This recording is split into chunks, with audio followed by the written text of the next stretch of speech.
नमस्कार दोस्तों, कैसे हैं आप सब। उम्मीद करती हूँ आप सब बहुत अच्छे होंगे। आज के वीडियो में हम बात करते हैं प्रतिदिन पूजा जब आप करती हैं कौन कौन सी गलती आपको नहीं करना चाहिए।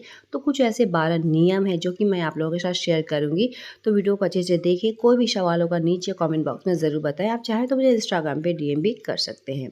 अगर आप रोज़ पूजा करते हैं और आपका मन अशांत रहता है, इसका मतलब ये है कि आप जो भी पूजा पाठ करते हैं तो वो कहीं गलत तरीके से हो रहा। मन की शांति और या फिर जो भी मनोकामना के लिए पूजा कर रहे हैं, उसकी पूर्ति के लिए पूरी विधि विधान से पूजा करना बहुत ज़्यादा ज़रूरी है। क्योंकि कभी कभी ऐसा लगता है कि पूजा पाठ करने से बहुत शांति लगता है और कभी कभी ऐसा भी लगता है कि पूजा पाठ कर रहे हैं लेकिन फिर भी मन अशांत लगता है। ऐसा क्यों होता है?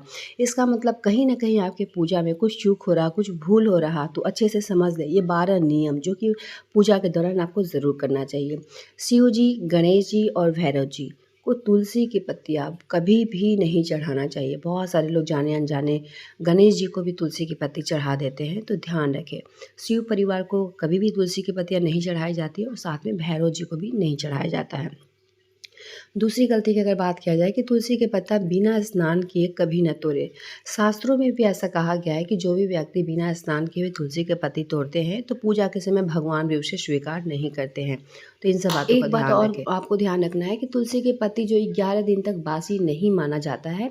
इसकी पत्ती पर हर रोज जल का छिड़काव करके पुनः आप यानी फिर से आप भगवान को अर्पित कर सकती हैं। तो ज़रूरी नहीं कि प्रतिदिन आप तोड़ें, आप एक बार भी तोड़ सकते हैं, 2-4 दिन के लिए भी आप तोड़ दें।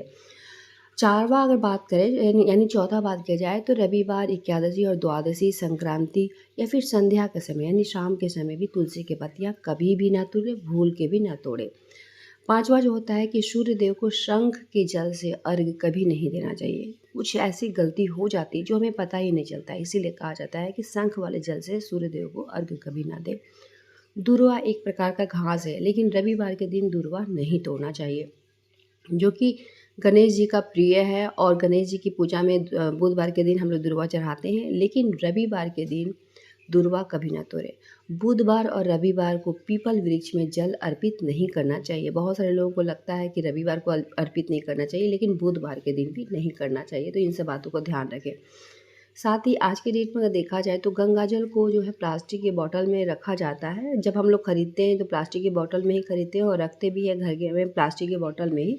लेकिन ऐसा माना जाता है कि यह अपवित्र धातु जैसे अल्मुनियम हुआ, लोहा हुआ, इन सब बर्तनों में आप गंगा जल का जो पानी है वो रखना शुभ होता है, लेकिन प्लास्टिक में अशुभ माना जाता है।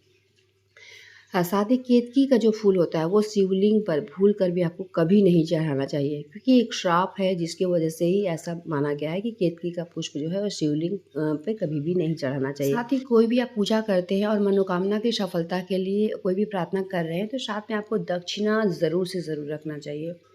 नेक्स्ट पॉइंट की अगर बात किया जाए कि माँ लक्ष्मी को विशेष रूप से कमल फूल जो होता है अर्पित किया जाता है। तो इस फूल को 5 दिनों तक जल छिड़क कर पुनः यानी फिर से आप भगवान को चढ़ा सकती है, माता लक्ष्मी को चढ़ा सकती है।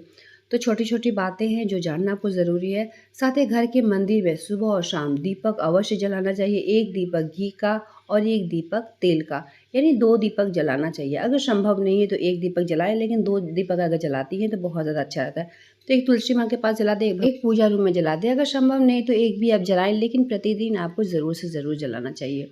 साथ ही पंचदेव की पूजा ज़रूर से ज़रूर करें। भगवान सूर्य, गणेश भगवान, दुर्गा माता, शिव जी और विष्णु जी, ये पंच देवता कहलाते हैं। इनकी पूजा सभी कार्यों में अनिवार्य रूप से की जानी चाहिए। प्रतिदिन पूजा करते समय इन पंच देवों का ध्यान करना बहुत ज़्यादा ज़रूरी है।